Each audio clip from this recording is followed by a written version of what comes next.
We are fighting America's war too. Netanyahu's explosive message to the world. Hello and welcome to the DNN Voice of Nation. I am Amit and you are watching the news analysis. Today we examine a statement that could have major consequences for the Middle East, the United States, Europe and global security. Israeli Prime Minister Benjamin Netanyahu has declared that Israel is not just fighting its own war against Iran and its proxies. According to Netanyahu, Israel is fighting America's war and Europe's war as well. But what exactly does this mean? Is Netanyahu attempting to rally Western support behind the Israel's military campaign? Is this a warning to Iran? Or is it a major or message aimed directly at Washington and European capitals that the conflict is no longer a regional issue but it is a global one? Let us analyze.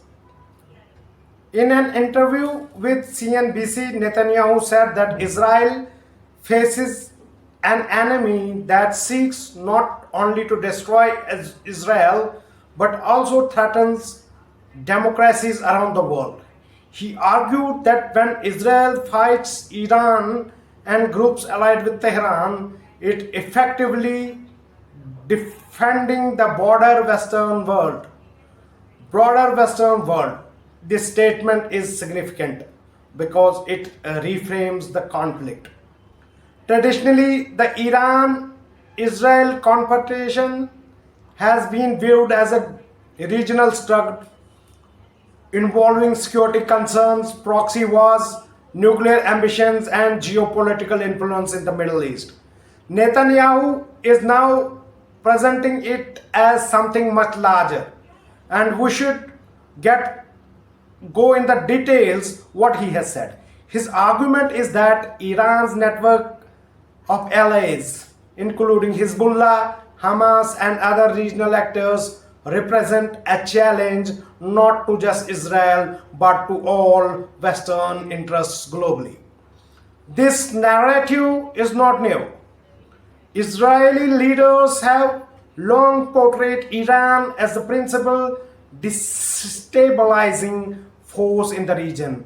However, Netanyahu's latest remark come particularly at a sensitive moment when the region is witnessing renewed military tensions, diplomatic maneuvering, and uncertainty over future peace efforts.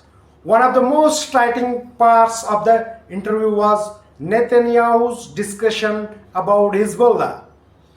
He said that both he and US President Mr. Donald Trump share the objective of disarming Hezbollah and demilitarizing Lebanon. According to Netanyahu, Hezbollah has turned Lebanon into a platform for attacks against Israel and uses civilian areas at operational cover. This is important because Hezbollah remains Iran's most powerful regional ally. For decades, Hezbollah has been a key component of Iran's strategy of deterrence against Israel. Any effort to weaken or disarm Hezbollah would dramatically alter the balance of power in Middle East. But achieving that objective is easier said than done. Why? We will tell you in the detail why this objective is not easier to achieve. Hezbollah is not just simply a military organization. It is also a political and social force deeply embedded in Lebanese society. So you should remember, it is very hard to eradicate Hezbollah completely from Lebanese society. Attempts to eliminate its influence could trigger broader instability inside the Lebanon itself. And that brings us to the next major question, and we will discuss that. What is that? Why is Netanyahu making these remarks now? Why he had not made these remarks earlier? There is a very concrete strategy and a broader thinking behind that. There are several possible reasons. First, Israel may be seeking stronger international legitimacy for its ongoing military actions. So Israel want to actually recognition from all the major nations across the world to legitimate their military strikes. If the conflict is framed as a defense of democratic nations rather than a purely national struggle, Western governments may find it easier to justify political, military, or diplomatic support. Second, Netanyahu may be sending a strategic message to Iran. During the same interview, he warned that Iran is playing with fire. You must pay the attention to words what he said. He said Iran is playing with fire and suggested that both Israel and United States are prepared for fully military action if necessary. The statement appears indeed to reinforce deterrence. In international relations, deterrence works only when threats are perceived as credible. By emphasizing coordination between Israel and United States, Netanyahu may be attempting to convince Tehran that escalation carries a significant risk. Third, there is also a domestic political dimension. Netanyahu faces pressure from various factions within Israel, within his own country, regarding security policy, the conflict with Hezbollah, and broader regional strategy. Recent reports indicates that ongoing debate inside Israel over how aggressively to respond to Hezbollah attacks and how to manage relations with Washington. Meanwhile, diplomatic efforts continue. The United States have been actively involved in attempting to reduce tension between Israel and Lebanon. Multiple rounds of talks have been taken place and ceasefire arrangements have been discussed. Although fighting and exchanging of fire have continued despite those efforts, this creates a complicated situation. On one hand, both are agreeing on ceasefire, and other hand, each one is attacking on each other. This creates a really hostile situation across Middle East. On one hand, Washington wants stability. On other hand, Israel insisted that long-term security requires reducing Hezbollah's military capabilities. Iran, meanwhile, views Hezbollah as critical strategic asset. As a result, every diplomatic negotiation becomes part of larger geopolitical chessboard. Yes, gentlemen, it becomes a part of larger geopolitical chessboard. The broader concern for the international community is that localized clashes could evolve into much larger regional confrontation. If tensions continue to rise between Israel, Hezbollah, and Iran, the consequences could extend far beyond the Middle East.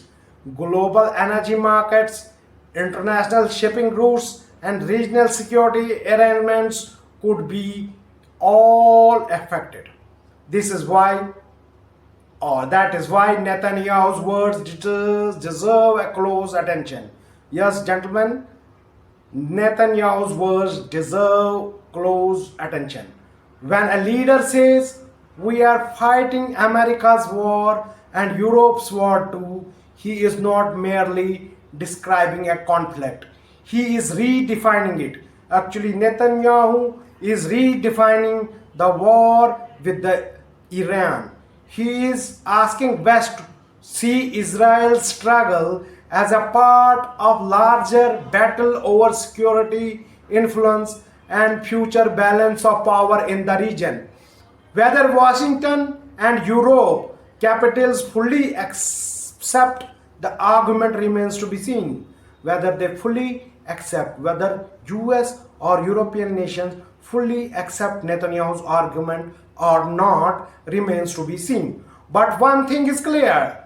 Remember, one thing is clear. The Iran-Israel confrontation is no longer being presented as a regional dispute alone. It is increasingly being framed as a part of wider geopolitical contest with global implications.